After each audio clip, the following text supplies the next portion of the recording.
Shalom saudara, selamat pagi saudara. Tentu saudara sudah menantikan saatnya untuk suatu pewahyuan, penyingkapan tentang kehidupan kita sebagai gerejanya. Yaitu sebagai mempelai wanitanya Kristus. Saya akan melanjutkan apa yang saya sudah sampaikan terakhir. Tetapi bukankah yang terakhir kita sudah sampai kepada tentang hari pernikahan daripada anak domba itu sendiri dengan gerejanya.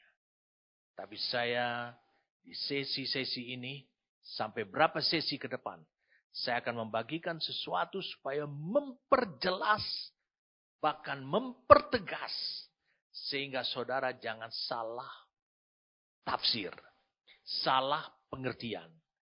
Ini sangat penting dan ini sangat menentukan pemahaman yang akan saudara terima dalam bentuk pewahyuan dan pengertian dari Tuhan. Itu akan diberikan kepada saudara menjadi hikmah. Saya mengajak kita untuk kita berdoa lebih dulu. Mari kita berdoa kepada Tuhan.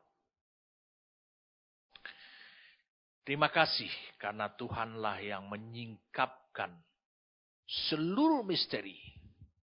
Seperti ada tertulis dalam Wahyu pasal 5a bahwa anak domba. Yaitu keturunan Daud itu sendiri. Singa dari Yehuda. Adalah yang berkuasa untuk menyingkapkan semua meterai dan gulungan kitab itu. Semua misteri yang ada tertulis. Yang sudah ditetapkan oleh Allah. Akan terjadi sepanjang masa. Sepanjang zaman ini. Terima kasih karena itu diungkapkan sehingga kami diberi anugerah untuk mengetahui rahasia itu. Karena itu tidak boleh menjadi rahasia buat diri kami Tuhan. Karena disitulah kami hidup. Disitulah perjalanan hidup kami. Kami siap saat ini bagi Engkau Tuhan. Kami ada untuk Engkau Tuhan. Berbicaralah Tuhan. Tanpa batas. Hai Engkau Sang Firman. Berbicaralah kepada kami. Demi nama Tuhan kami Yesus Kristus. Amin. Saudara masih ingat dalam Yohanes pasal yang ke-14. Yohanes pasal ke-14 mulai dari ayat 1. Yesus mengatakan janganlah gelisah hatimu. Percayalah kepada Allah, percayalah juga kepadaku. Di rumah Bapakku banyak tempat tinggal. Jika tidak demikian, tentu aku mengatakannya kepadamu. Sebab aku pergi ke situ untuk menyediakan tempat bagimu. Dikatakan di rumah Bapa banyak tempat tinggal. Dan aku pergi ke rumah Bapa. Ke rumah Allah. Adalah untuk menyediakan tempat bagimu. Dan apabila aku telah pergi ke situ. Dan telah menyediakan tempat bagimu. Aku akan datang kembali. Dan membawa kamu ke tempatku. Ke tempat yang tadi yang sudah disiapkan. Supaya di tempat di mana aku berada. Kamu pun berada. Saudara tentu masih ingat. Di tahapan ke-8 dalam pertunangan. Dalam masa pertunangan. Yaitu mempelai laki-laki menyiapkan kupah atau kupot pernikahan di rumah bapaknya. Saya masih ingin mengulang sedikit dari apa yang saya sudah sampaikan di sini. Tetapi hari ini, mulai hari ini, kita akan membahas secara terinci sehingga saudara diterangi dengan mudah oleh Roh Kudus. Sehingga saudara mendapatkan pengertian yang benar tentang apa yang dikatakan Yesus di ayat 2. Di rumah Bapakku banyak tempat tinggal. Dan aku pergi ke situ untuk menyediakan tempat bagimu. Dan apabila aku telah pergi ke situ. Kepada tempat itu. Dan telah menyediakan tempat bagimu. Sudah menyiapkannya. Aku akan datang kembali. Dan membawa kamu ke tempatku. Supaya di tempat di mana aku berada. Kamu pun berada. Berarti itu tempat yang harus saudara selama hidup di dunia ini saudara harus kenal tempat itu. Saudara harus ketahui. Saudara harus memiliki pengertian yang benar tentang tempat yang dimaksudkan oleh Yesus itu. Banyak orang dan banyak di kepala saudara saat ini juga itu mendominasi kepala saudara. Bahwa tempat itu adalah surga. Wow. Kalau begitu, kalau semuanya berbondong-bondong, Yesus juga membawa semuanya. Rombongan pergi ke surga. Kalau begitu bumi ini akan menjadi sepi dong. Apakah betul Allah menciptakan langit dan bumi adalah bumi ini supaya sepi? Tentu tidak, saudara. Allah menyiapkan bumi ini dan menganugerahkannya kepada anak manusia. Mari kita lihat sekarang Mazmur 115. Mazmur 115.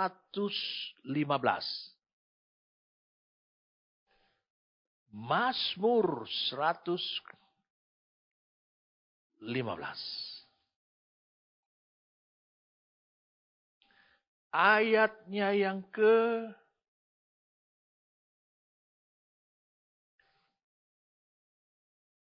kita baca dari ayat yang kedua. Ayat yang ketiga. Allah kita di sorga.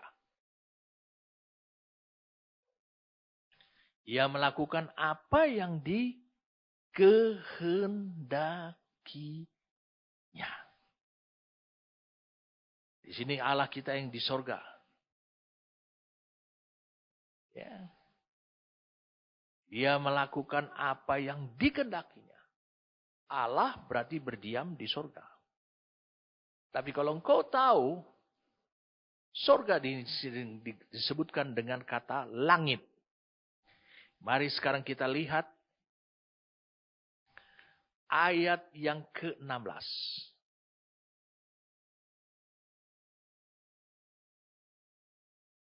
Ayat yang ke-16.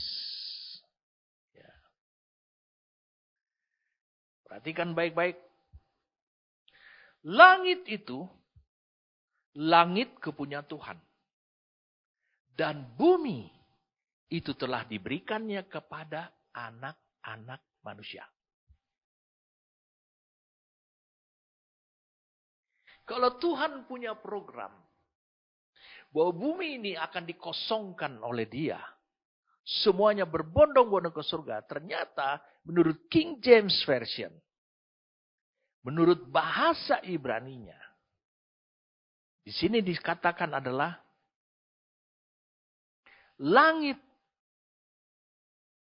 itu langit, tetapi dalam New King James Version ataupun dalam, mari kita lihat sama-sama, dalam Amplified Bible juga, saya ingin supaya kita lebih clear memahami tentang ayat ini. Mari kita baca sekarang dari New King James Version. Mazmur 115.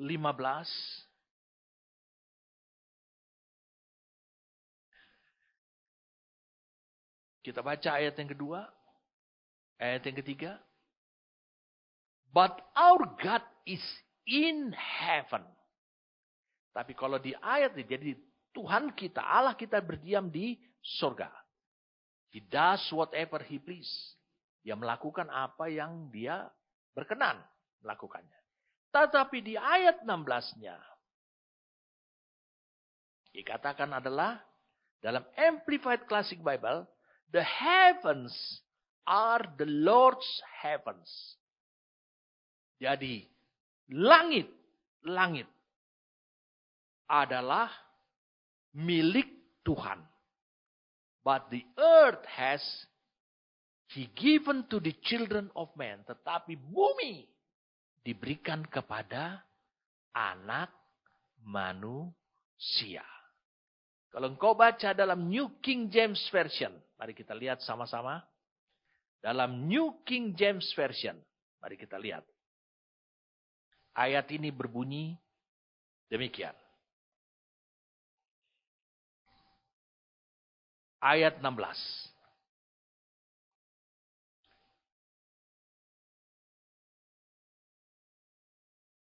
The heaven, even the heavens, are the Lord's, but the earth He has given to the children of man.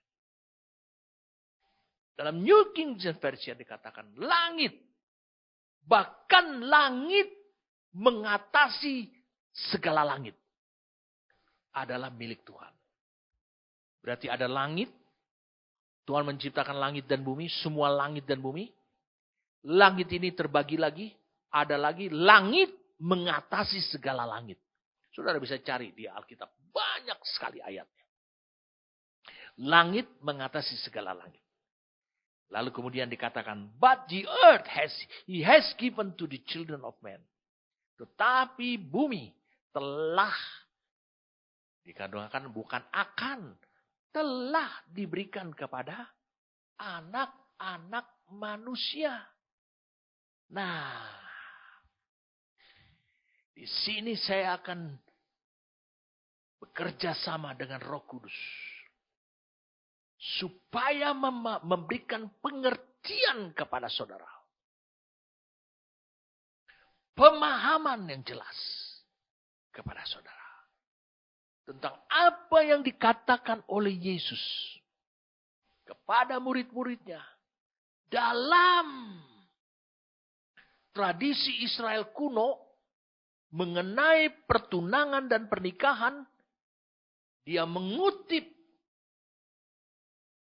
prosedur dan tahapan itu melewat firman yang dikatakan dalam Yohanes 14 ini. Dia bilang, dia akan pergi untuk menyediakan tempat bagi saudara mempelai wanita Kristus. Dan apabila dia sudah sampai ke tempat itu dan menyiapkan tempat, dia akan datang kembali.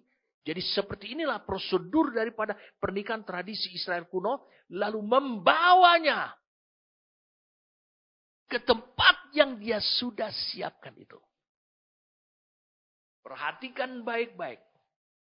Kita tidak bisa langsung menyimpulkan bahwa tempat yang disiapkan oleh Yesus itu dengan merujuk, mengacu kepada Mazmur 115 ayat 16.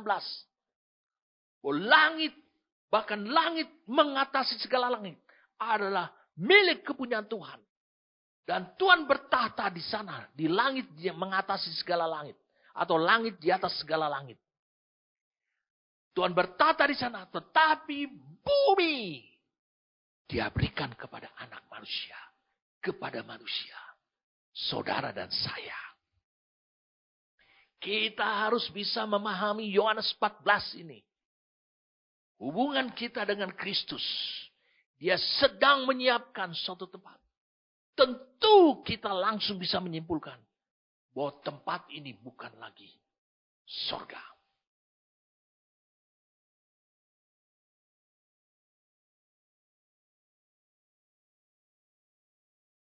Di pernikahan, tahapan pertunangan dan pernikahan bagi orang Yahudi. Mempelai laki-laki akan menyiapkan kupah atau kupot. Saudara bisa lihat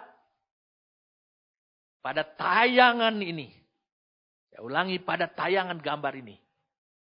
Satu gambaran tentang pernikahan di zaman sekarang. Sejak zaman dulunya juga seperti ini. Ada namanya wedding canopy. Apa namanya? Tudung. Tudung pernikahan. Loh kok seperti itu? Yesus berbicara, itu kok lama banget. Dia harus menyediakan itu. Dia katakan, oh, itu adalah di rumah Bapa.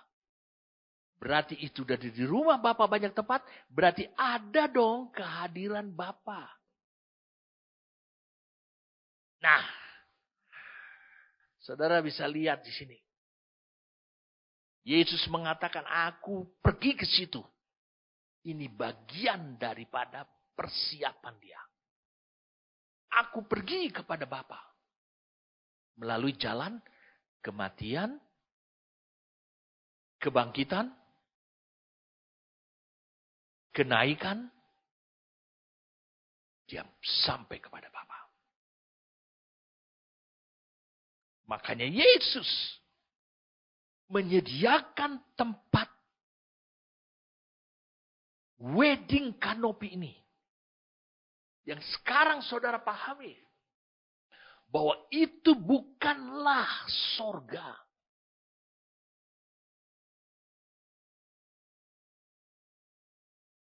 Karena bumi ini tidak dikehendaki oleh Allah menjadi kosong.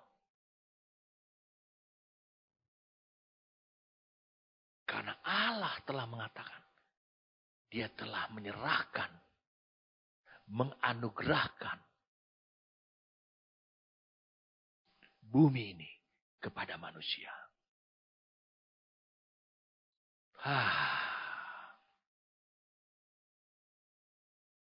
Saudara tentu masih ingat apa yang saya katakan ini. Kok kenapa ya kupot atau kupah atau wedding canopy atau apa nih penudungan pernikahan, tempat pernikahan itu yang hanya segitu kok begitu lama. Ini saudara bisa lihat. Apa yang saya sampaikan dahulu beberapa sesi yang lalu ketika membahas tentang ini. Itu berbicara Tuhan menyiapkan destiny ataupun tujuan kehidupan Kristus dengan gerejanya yang manunggal nanti untuk bisa memiliki satu destiny yang sama. Destiny bersama.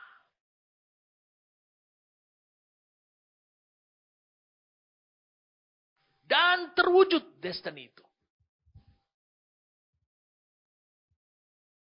Saya tunjukkan pada kamu.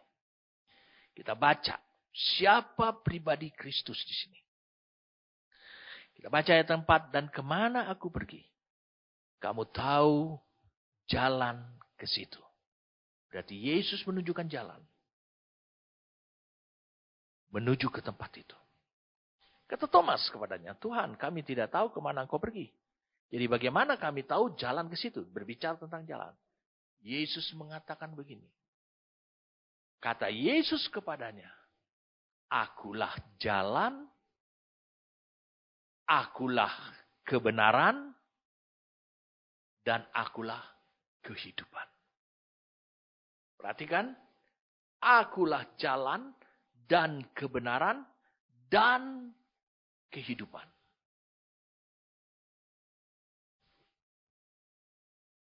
Yesus tidak mengatakan bahwa akulah jalan atau kebenaran atau kehidupan. Bukan suatu alternatif. Tapi itu adalah satu paket. Dia berbicara jalan berarti jalan itu menuju kepada tujuan yang sama. Dia berbicara kepada kebenaran. Dia berbicara bahwa dirinya adalah kebenaran. Berarti tujuannya Tuhan akan membawa kita. Sehingga kita memiliki destiny yang sama adalah. Destiny kita adalah seperti karakteristik dirinya. Yaitu kebenaran. Dan kehidupan. Di sini dikatakan tentang kehidupan ini. Ini berbicara tentang bukannya kehidupan adalah kehidupan yang seperti saudara makan dan minum. Tapi di sini berbicara adalah tentang Zoe. Hidupnya Allah. G2222. Dikatakan di sini akulah jalan dan kebenaran dan kehidupan. Akulah Zoe Allah itu. Jadi Yesus harus menyiapkan hidup saudara dari tahta di sorga. Supaya saudara memiliki satu destiny. Sehingga saudara benar-benar di hadapan Allah. Dipandang oleh Allah. Engkau manunggal dengan Kristus. Berarti jalan berbicara tentang cara yang kau tempuh untuk mencapai destiny tersebut. Kebenaran berbicara tentang karakteristik kehidupan saudara. Bukan yang menonjol, tapi seluruh kehidupan saudara. Sehingga saudara juga bisa disebutkan sebagai sang kebenaran. Sini saudara, perhatikan baik-baik. Karena di sini menyanggung satu kehidupan. Kehidupan itu berbicara tentang suatu tempat. Di mana saudara menjalankan kehidupan bersama-sama dengan Kristus. Saya mohon supaya saudara untuk membaca kembali lagi yang ada miripnya tentang kedatangan Tuhan ini. Tuhan menyebutkan satu istilah, tempatnya itu bukan lagi tempat yang di sorga ataukah itu yang di bumi, tapi dia memakai satu istilah yang disebutkan oleh Rasul Petrus dalam 2 Petrus 3. Mulai dari ayat yang ke-10 kita baca. Tetapi hari Tuhan akan tiba seperti pencuri. Kita sudah bahas. Mendadak, tidak seorang pun bisa tahu. Pada hari itu langit akan lenyap dengan gemuruh yang dahsyat. Dan unsur-unsur dunia akan hangus dalam nyala api. Dan bumi dan segala yang ada di atasnya akan hilang lenyap. Segala yang ada tersebut, yaitu semua kehidupan. Jadi jika segala sesuatu ini akan hancur secara demikian, betapa suci dan salehnya kamu harus hidup. Jadi kalau ada menyisakan hidup yang tidak benar di muka bumi ini, maka itu akan dilenyapkan oleh Allah. Jadi saudara yang harus benar-benar melenyapkan itu, yaitu kamu yang menantikan dan mempercepat kedatangan hari Allah.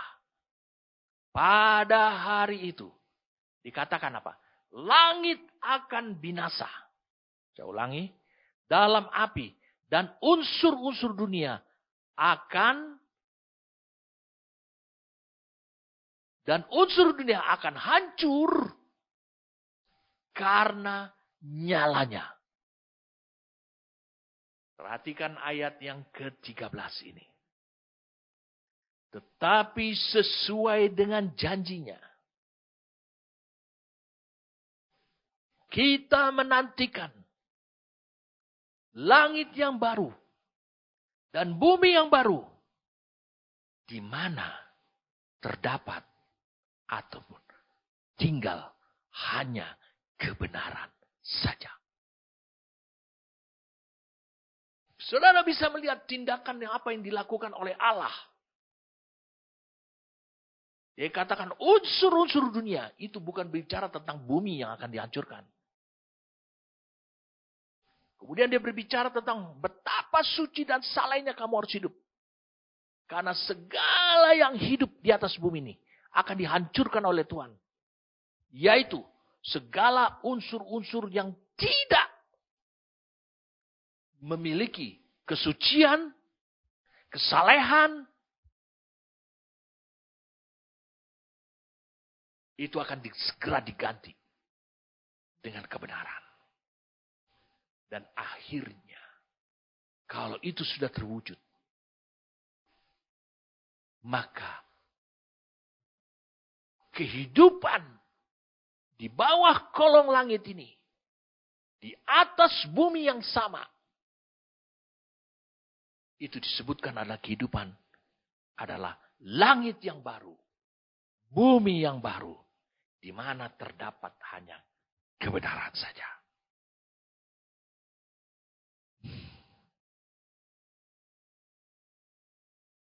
Tujuan yang kedua waktu Yesus mengatakan di dalam Yohanes pasal 14 ini.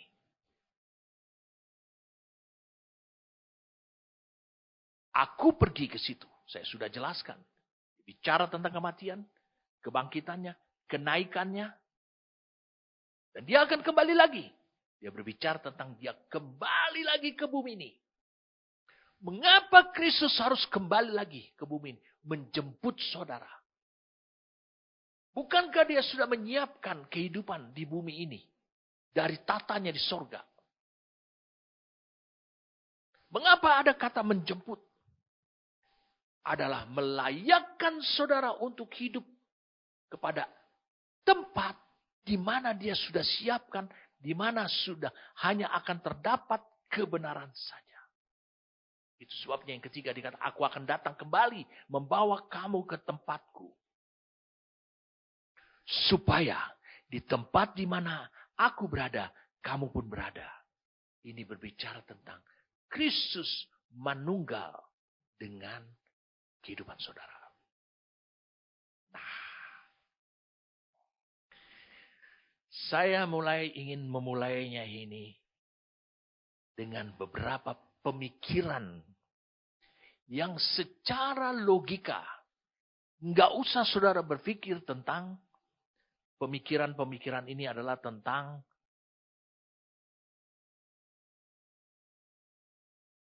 hal yang spiritual. Mari saya ajak saudara untuk melihat pemikiran ini. Pemikiran yang pertama, dikatakan mempelai laki-laki akan menyiapkan kupah atau kupot pernikahan di rumah bapaknya. Saya sudah bahas ini bahwa dalam tradisi Israel kuno, mempelai laki-laki pergi untuk menyiapkan kupah di rumah bapaknya, yaitu wedding canopy. Kristus menjanjikan tempat yang disiapkan itu adalah rumah Bapa. Ada kehadiran Bapa. Ada kehadiran Allah Bapa. Jadi yang pertama, dia akan menyiapkan tempat itu. Tempat di mana ada kehadiran Bapa. Tempat di mana nanti aku dengan gerejanya akan memiliki kehidupan. Yang kedua, selain dia menyiapkan tempat itu, di tempat itu Kristus dan istrinya akan tinggal bersama-sama manunggal.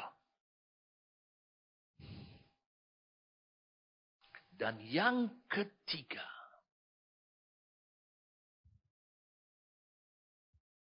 tempat itu berarti dikatakan ada kehadiran Bapa, kemudian ada kehadiran Kristus dan manunggal bersama-sama dengan gerejanya. Kemudian dikatakan dia akan datang kembali lagi ke bumi ini. Berarti tempat itu adalah suatu tempat ataupun disebutkan ada suatu posisi rohani. Posisi rohani kehidupan. Baik di sorga maupun juga berlaku di bumi ini.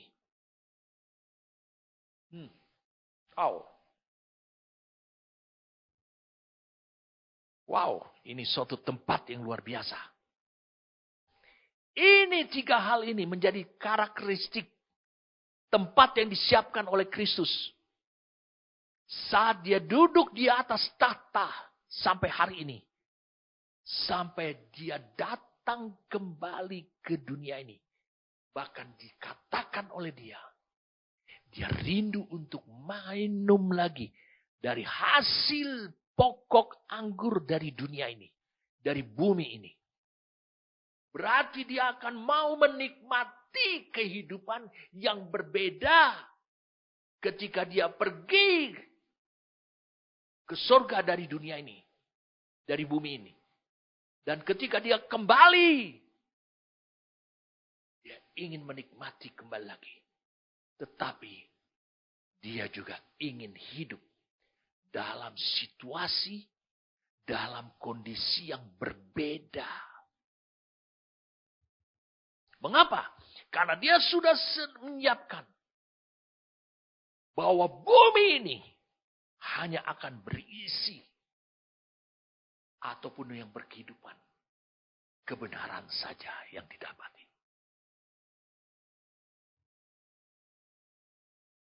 Wow. Itu luar biasa, saudara. Itu baru pemikiran pertama. Dia berbicara tentang karakteristik daripada tempat yang disiapkan oleh Kristus. Ternyata itu bukan berbicara tentang sorga, bukan berbicara tentang bumi, tapi suatu posisi rohani yang diakui baik sorga maupun bumi. Suatu posisi rohani. Yang kedua, pemikiran yang kedua. Mari kita lihat. Dalam Yohanes pasal 14. Ayat 2 dikatakan. Di rumah Bapakku banyak tempat tinggal. Lalu kemudian aku pergi ke situ. Untuk menyediakan tempat bagimu. Di rumah Bapa. Di rumah Allah. Di rumah Tuhan. Apabila aku telah pergi situ dan menyediakan tempat bagimu, aku akan datang kembali. Membawa kamu ke tempatku. Berarti tujuan Allah. Ya, tujuan Kristus adalah untuk kita berada di rumah Bapa.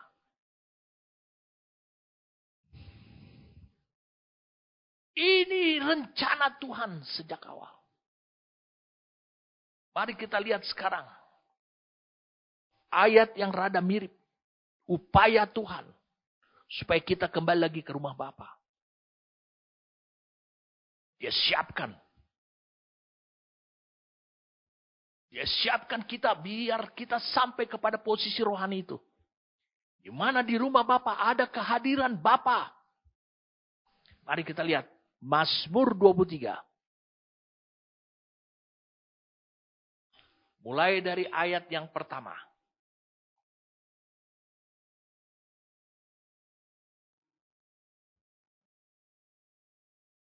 Mazmur Daud. Tuhan adalah gembalaku, takkan kekurangan aku. Ia membaringkan aku di padang yang berumput hijau. Ia membimbing aku ke air yang tenang. Tuhan adalah gembala. Dia lakukan banyak hal dalam hidupmu. Ia membimbing aku ke air yang tenang. Ia menyegarkan jiwaku. Ia menuntun aku di jalan yang benar oleh karena namanya. Sekalipun aku berjalan dalam lembah kekelaman, aku tidak takut bahaya. Sebab engkau besertaku, gadamu dan tongkatmu itulah yang menghibur aku. Kau menyediakan hidangan bagiku di hadapan lawanku. Engkau mengurapi kepalaku dengan minyak, pialaku penuh melimpah. Kebajikan dan kemurahan belaka akan mengikuti aku seumur hidupku. Dan aku akan diam dalam rumah Tuhan sepanjang masa. Tuhan. Dengarkan baik-baik. Telah menyediakan. Saya ulangi, bukan menyiapkan. Menyediakan suatu tempat yang disebut posisi rohani adanya di dalam rumah Tuhan atau rumah Bapa.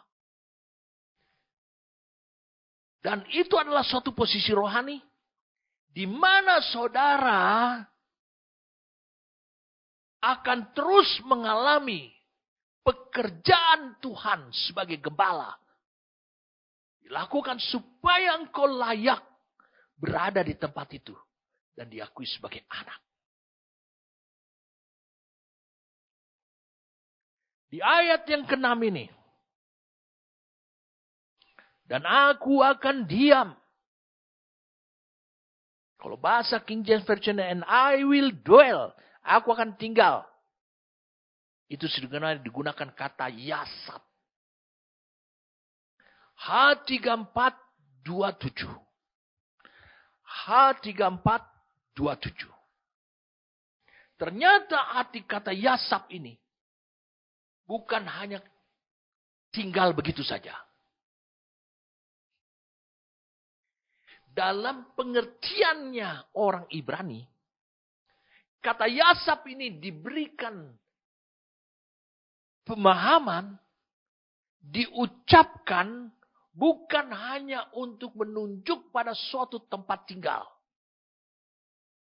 Tetapi kata yasab ini berarti, artinya adalah kembali ke tempat asalmu. Kembali ke tempat semula.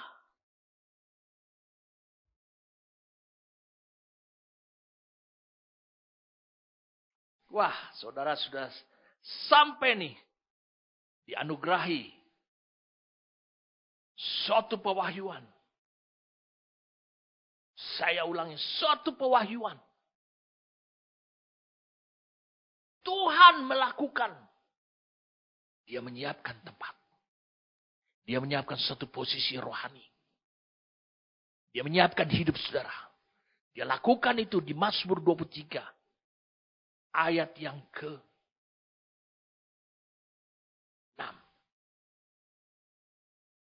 Di sini dikatakan Raja Daud, dan aku akan diam atas apa yang Tuhan telah kerjakan.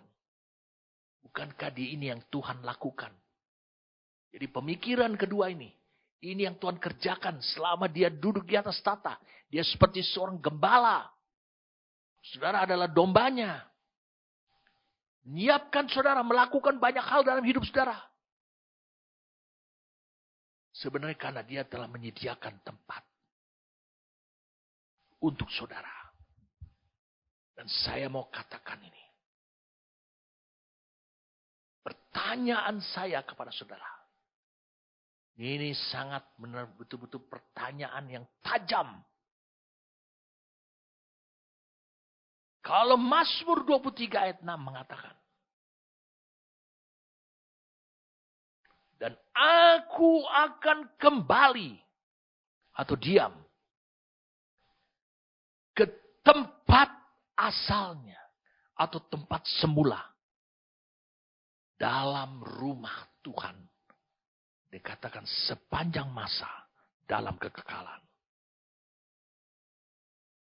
Saya ingin saudara bisa mengerti atau tidak. Roh Kudus menolong saudara saat ini. Supaya saudara bisa memahami tentang langit baru dan bumi yang baru yang dimaksudkan oleh Rasul Petrus tersebut. Nanti kita akan ungkapkan di sesi-sesi berikutnya tentang kebenaran ini. Perhatikan ini. Di manakah sebenarnya tempat asal atau aslinya semula saudara?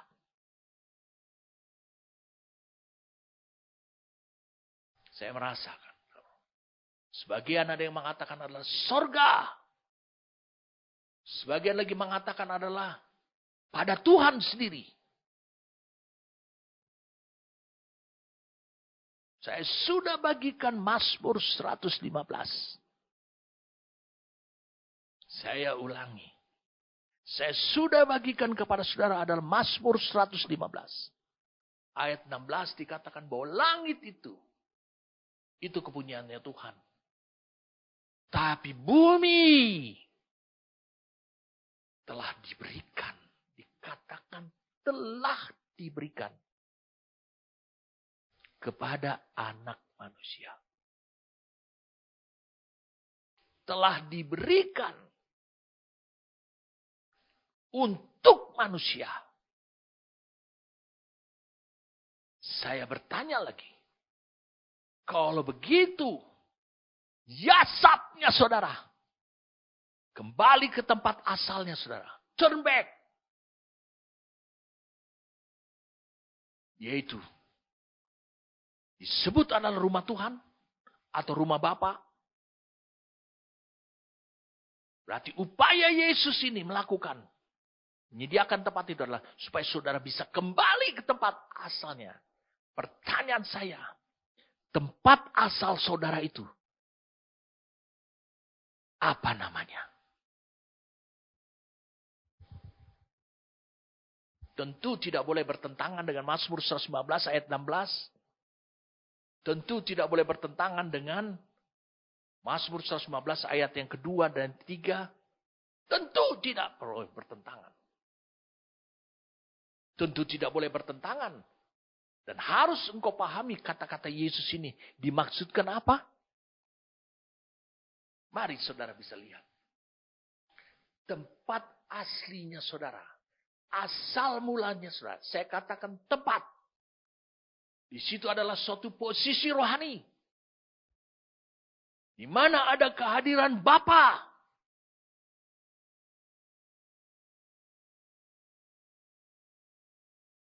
Mari kita lihat.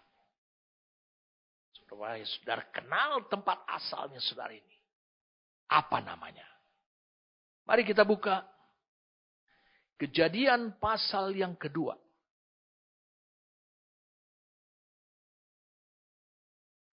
Ayat yang pertama.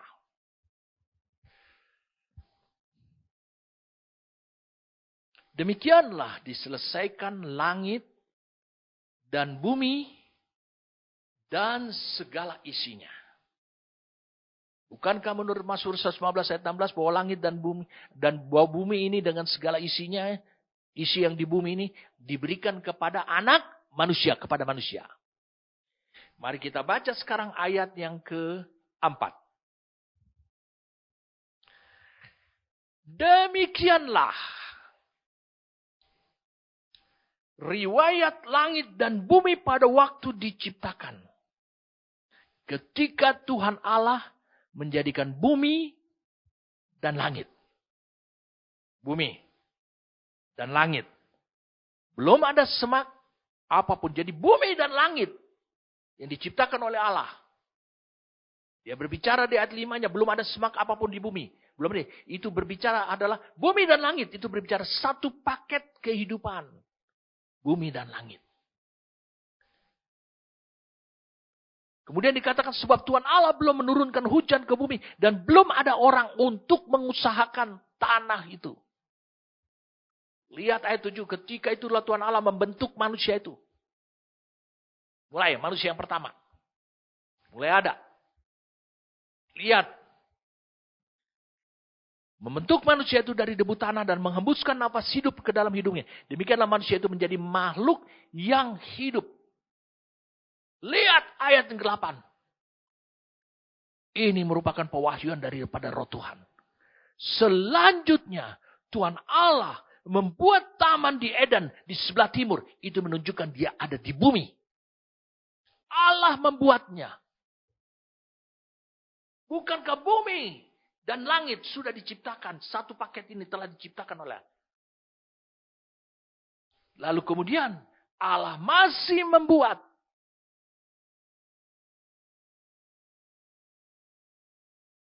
adalah taman di Eden. Mari. Saya berdoa supaya roh Tuhan menganugerahkan pewahyuan, pengertian, dan hikmat. Apa yang saya mau jelaskan sini? Disitulah ditempatkannya. Oh my God. Disitulah ditempatkannya manusia yang baru satu orang ini, yaitu Adam, yang dibentuknya itu.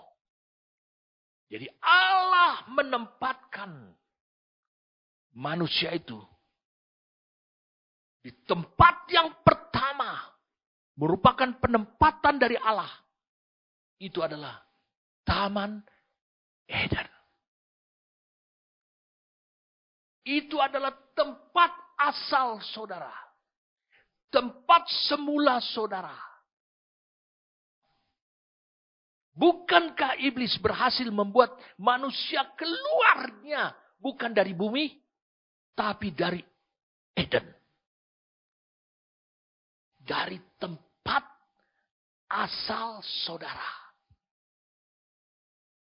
Di mana Tuhan telah menempatkan saudara di sini.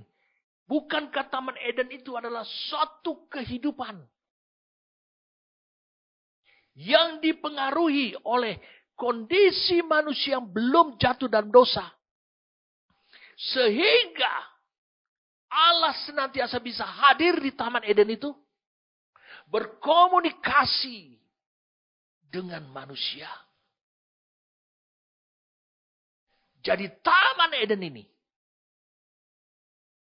ini menggambarkan suatu kondisi, suatu posisi rohani, suatu kehidupan yang patut kita samakan. Saya katakan bukan seperti, kita samakan seperti rumah Tuhan atau rumah Bapa, di mana ada kehadiran Bapa.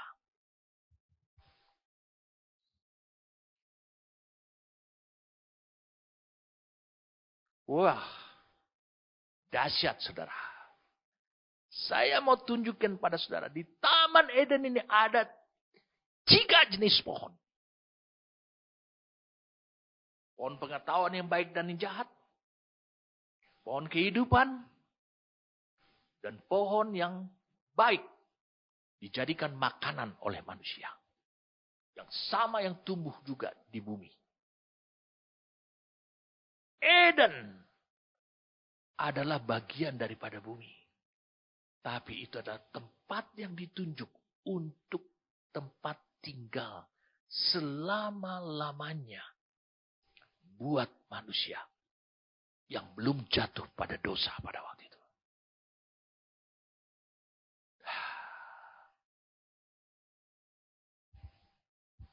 Mari kita menyeberang.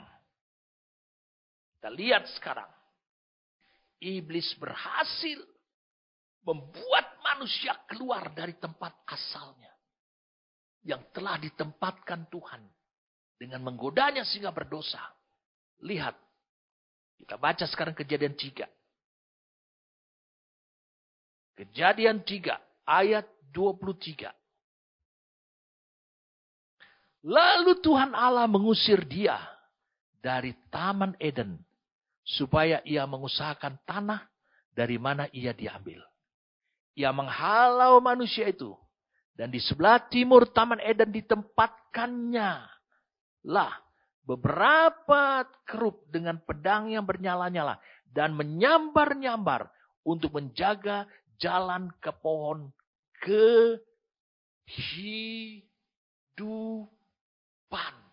Berarti di Taman Eden sampai hari ini tetap ada pohon kehidupan.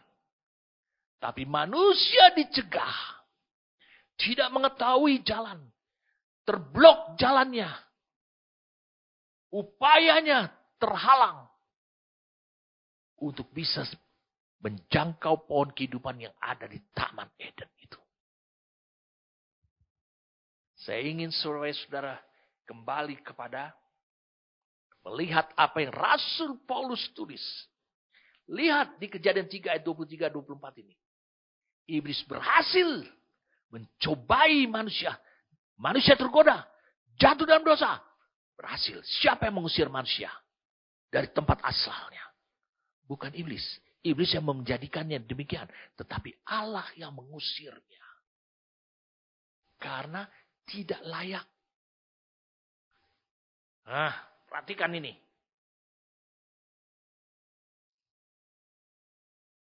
Allah sedianya punya rencana. Bahwa manusia akan diam dalam rumah Tuhan. Yang kita sudah tahu bahwa itu direpresentasikan oleh Taman Eden di kitab Kejadian. Selama-lamanya. Tapi Allah mengusir manusia karena dosa. Saya ingin supaya saudara lihat dulu beberapa ayat. 2 Korintus 12. 2 Korintus 12.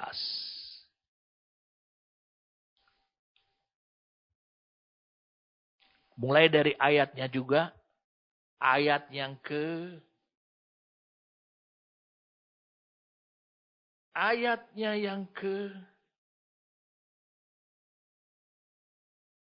3. Kita lihat. Aku juga tahu tentang orang itu. Entah di dalam tubuh. Entah di luar tubuh. Aku tidak tahu. Allah yang mengetahuinya. Ia tiba-tiba diangkat ke Firdaus. Wah, ini Firdaus. Ini bukan Taman Eden. Dan ia mendengar kata-kata yang tak terkatakan, yang tidak boleh diucapkan manusia. Dia diangkat ke Firdaus. Dan ia mendengar kata-kata yang tak terkatakan, yang tidak boleh diucapkan oleh manusia. Firdaus. Lihat orang ini di bumi. Ketika dia berdoa. Entah di dalam tubuh, tiba-tiba rohnya diangkat. Ke Firdaus. Dan ia mendengar kata-kata yang tak terkatakan. Yang tidak boleh diucapkan manusia. Satu ayat lagi yang berhubungan dengan ayat ini. Sehingga saudara tahu, bisa menyimpulkannya dengan benar. Di Wahyu pasal yang kedua.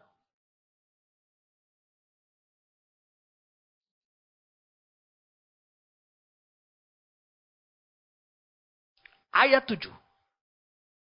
Ini kepada jemaat di Efesus.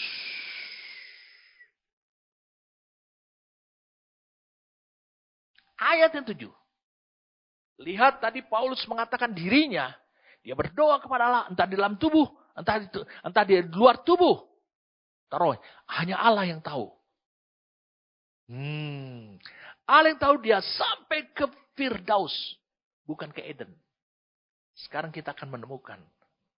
Apakah Eden itu adalah Firdaus? Mari kita lihat. Wahyu 2 ayat 7. Kepada jemaat di Efesus. Dikatakan, siapa bertelinga, hendaklah yang mendengarkan apa yang dikatakan roh. Maksud roh Tuhan. Kepada jemaat-jemaat. Barang siapa menang. Atas kondisi. Yang terjadi di jemaat, kemunduran di jemaat Efesus itu. Dia akan kuberi makan dari pohon kehidupan yang ada di taman Firdaus Allah. Bukankah pohon kehidupan itu di kitab Kejadian disebutkan ada di Taman Eden? Bukankah Allah menyiapkan kerub yang dengan pedang yang bernyala-nyala untuk menjaga jalan menuju supaya manusia tidak bisa menjangkau pohon kehidupan itu yang ada di Taman Eden. Dan sekarang di Wahyu 2 ayat 7. Yesus mengatakan, Kristus mengatakan, dia siapa yang menang atas kondisi yang terjadi, kemunduran yang terjadi seperti di gereja di Efesus. Dia akan kuberi makan dari pohon kehidupan. Berarti manusia bisa menjangkau pohon kehidupan. Tapi kemudian di sini disebutnya adalah di Taman Firdaus. Berarti di perjanjian baru, Taman Eden itu disebut adalah Taman Firdaus. Karena ada pohon kehidupan. Kalau begitu, perhatikan ini baik-baik. Perhatikan. Saudara betul-betul disingkapkan tentang kebenaran ini. Perhatikan ini. Waktu Rasul Paulus berkata di 2 Korintus 12 tentang ada seorang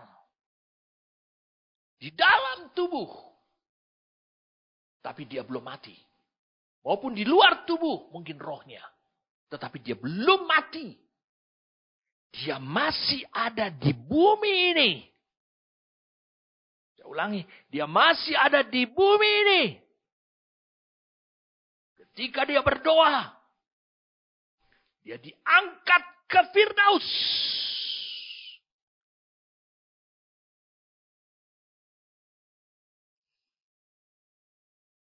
Ke Firdaus itu berarti di situ ada pohon kehidupan. Dia tahu itu pohon kehidupan. Berarti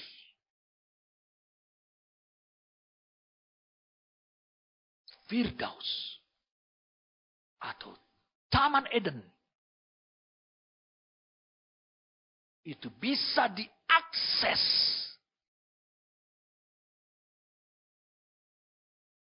oleh manusia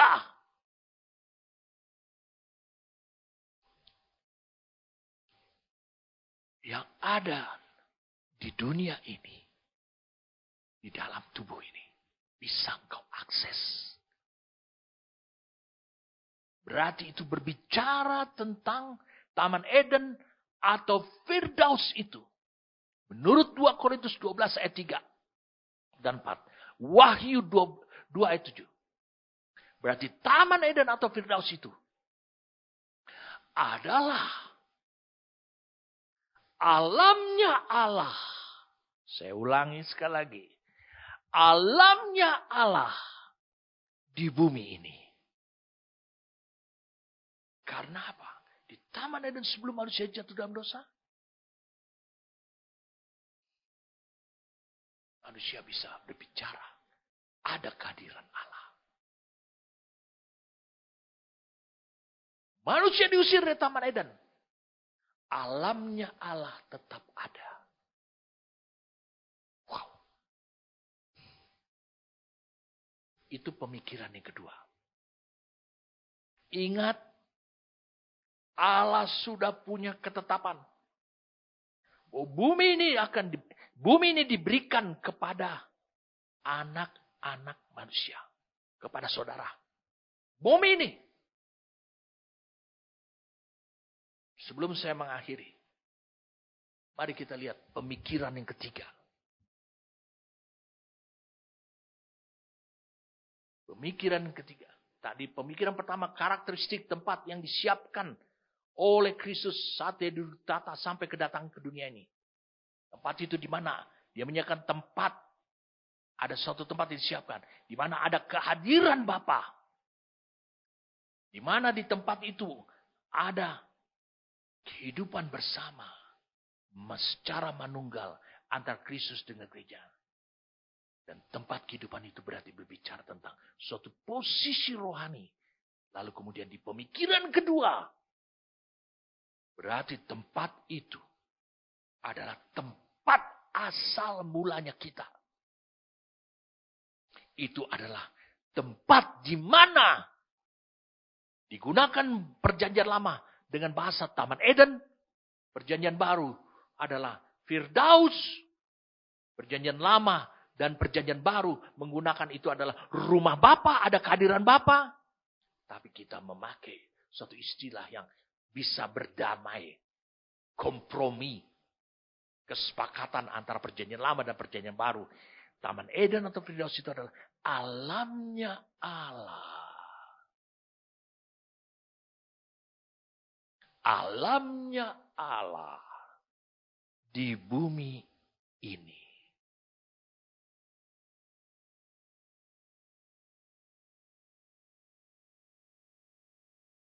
Wow. Luar biasa, saudara. Mari kita sampai pada pemikiran yang ketiga. Dari pemikiran pertama dan pemikiran kedua tadi. Lihat. Bukankah Allah yang telah menetapkan manusia dan menempatkan manusia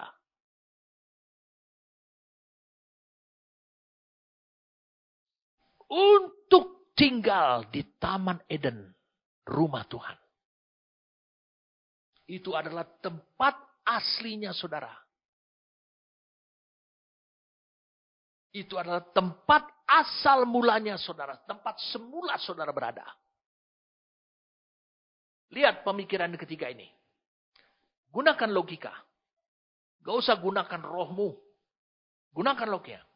Apakah Allah akan mengubah rencana dan ketetapan yang semula menjadi rencana yang baru karena manusia sudah jatuh dalam dosa, dicobai oleh iblis, akhirnya Allah mengusir dia?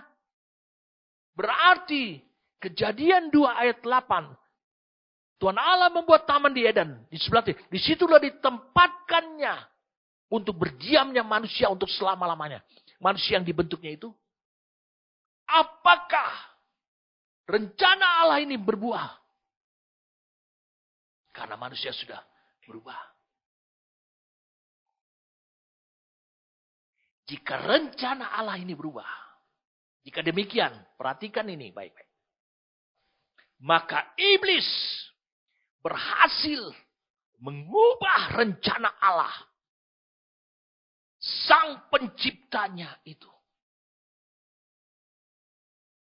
Saya katakan sang penciptanya itu. Dengan ulahnya. Membuat manusia jatuh ke dalam dosa. Saudara bisa menarik kesimpulan. Berarti yang kalah siapa? Bukan manusia. Allah kalah dengan iblis.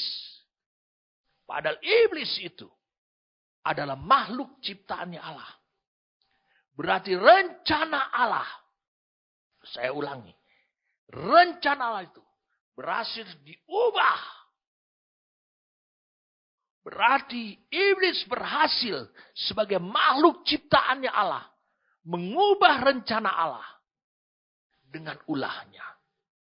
Mengubah rencana sang pencipta dirinya. Dengan ulahnya.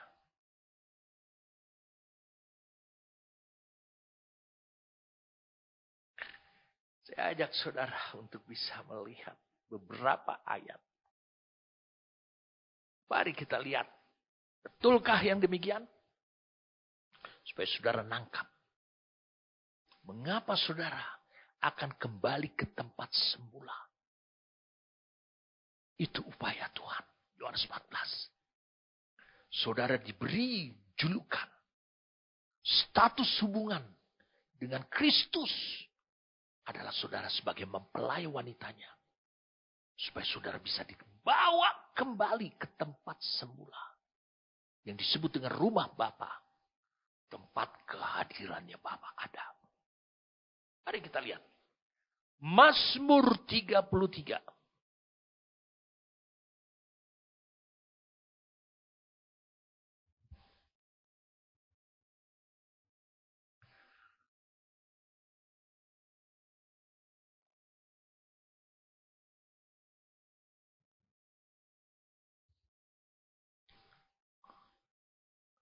Mazmur 33.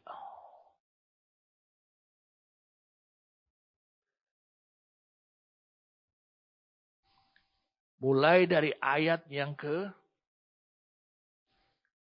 10.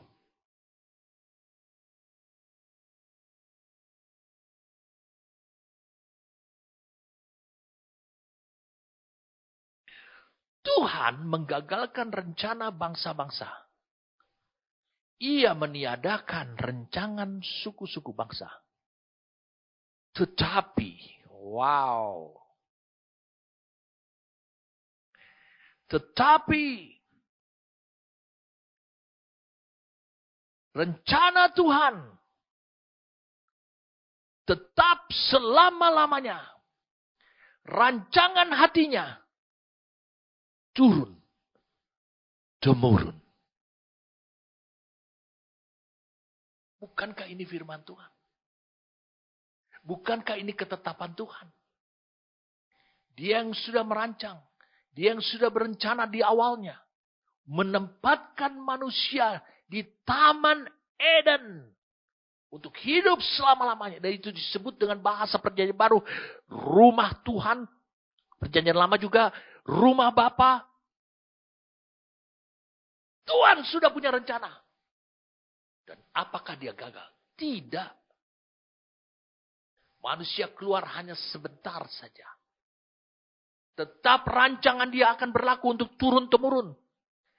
Tidak pernah berubah. Tetap selama-lamanya.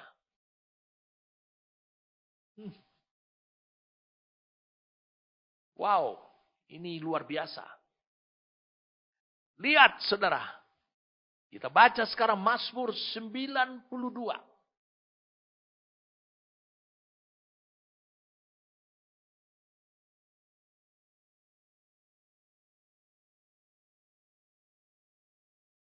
Ayat yang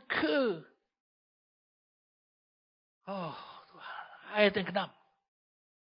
Betapa besarnya pekerjaan-pekerjaanmu, ya Tuhan. Dan sangat dalamnya rancangan-rancanganmu. Orang bodoh tidak akan mengetahuinya. Dan orang bebal tidak akan mengerti hal itu.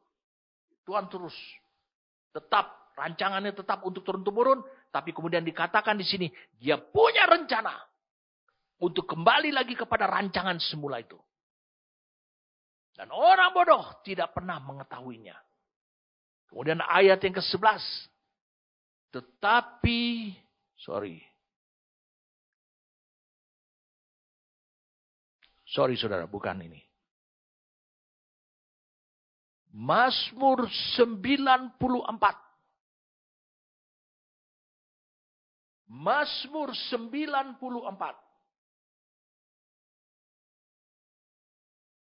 Dikatakan demikian. Ayat 11. Tuhan mengetahui rancangan-rancangan manusia.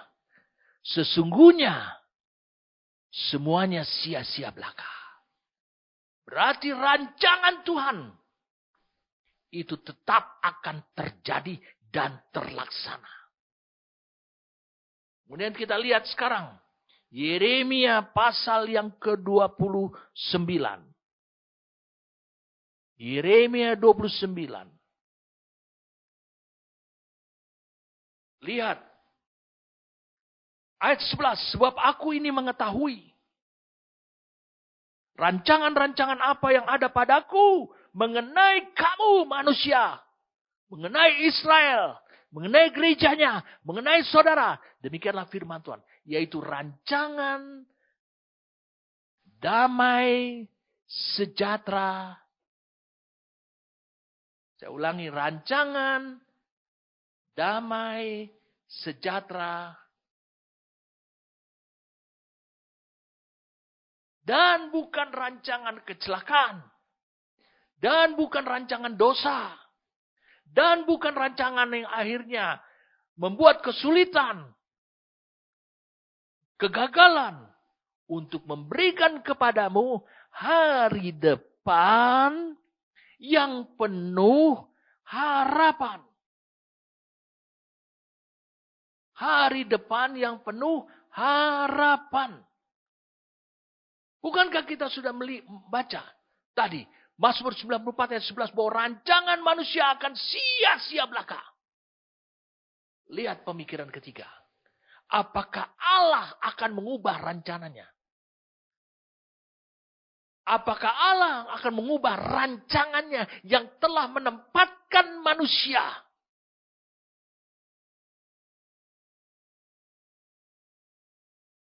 di Taman Eden yang merupakan rumah dia, di mana mereka bisa merasakan, mendapatkan kehadiran Allah. Lihat, jika pemikiran ini akan menghasilkan pewahyuan lewat Roh Kudus kepada saudara.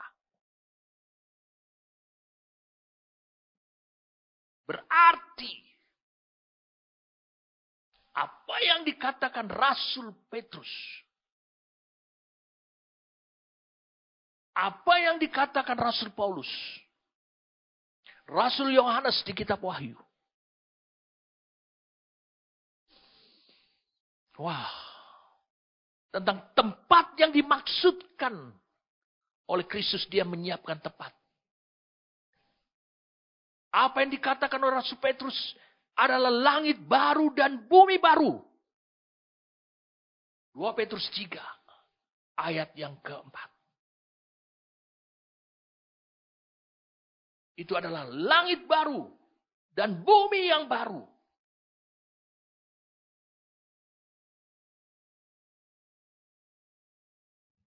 Mari kita lihat. Di kitab Wahyu juga dikatakan demikian. Mari kita baca sekarang 2 Petrus pasal 3.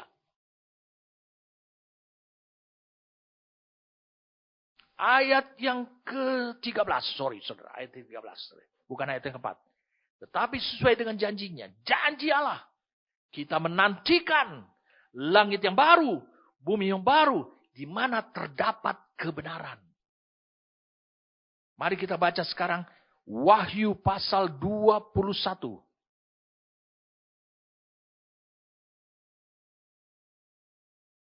Ayat yang pertama. Lalu aku melihat langit yang baru dan bumi yang baru. Sebab langit yang pertama dan bumi yang pertama telah berlalu. Dan laut pun tidak ada lagi.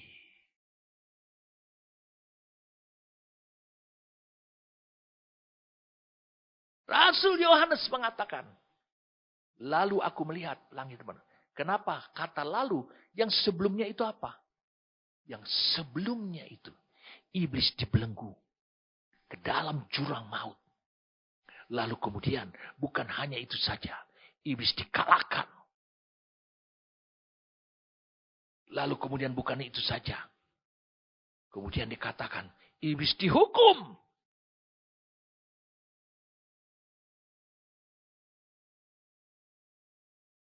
Lalu aku melihat langit baru dan bumi yang baru. Minggu depan saya akan bagikan pada pengertiannya bahwa langit yang baru dan bumi yang baru ini, seperti yang dikatakan ini, itu bukan berbicara tentang saudara tinggal di sorga. Tapi itu adalah suatu taman, seperti Taman Eden dan Firdaus yang adanya di bumi. Itu yang disebut dengan alamnya Allah. Saya katakan alamnya Allah di bumi ini.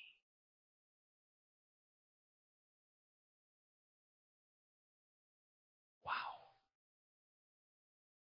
Itu tempat yang disiapkan oleh Yesus untuk saudara mempelai wanita Kristus. Ketika dia datang kembali ke dunia ini, tempat itu sudah siap. Entah saudara yang masih hidup di dunia ini, sampai kedatangannya, saudara akan hidup di alam itu ketika saudara masih tinggal di dunia ini. Wow, luar biasa saudara. Amin. Oh, kami bersyukur kepadamu Tuhan. Ini bukan lagi misteri apa yang kau kerjakan. Kau tidak akan menghancurkan langit dan bahkan bumi ini. Tetapi engkau akan menjadikannya. Sehingga dia disebut langit yang baru. Bumi yang baru. Di mana itu menjadi alamnya Allah. Alamnya Allah Bapa. Untuk tinggal di dunia ini. Terima kasih. Kenapa yang kau janjikan itu? Seperti yang ditulis dalam 2 Petrus 3 ayat 13. Kami menantikan. Karena hanya engkau saja yang sanggup mengerjakan. Menyiapkan tempat itu. Dari tahtamu di sorga. Kami bersyukur padamu Tuhan. Anugerah ini. Makasih. Roh Kudus, kau memberikan pewahyuan. Engkau memberikan kepada kami pengertian dan hikmat. Sehingga batin kami ini memiliki keyakinan yang teguh. Ya Tuhan, datanglah segera. Selesai engkau siap menyiapkan umatmu di dunia ini. Maka kami tahu. Kami akan berada di tempat itu. Kau bawa masuk. Berarti engkau membawa masuk kami ke tempat itu. Berarti engkau akan memproses kami supaya kami layak. Terima kasih Tuhan. Terima kasih. Untuk roh dan firman. Kami bersyukur padamu. Demi nama Tuhan kami Yesus Kristus. Amin.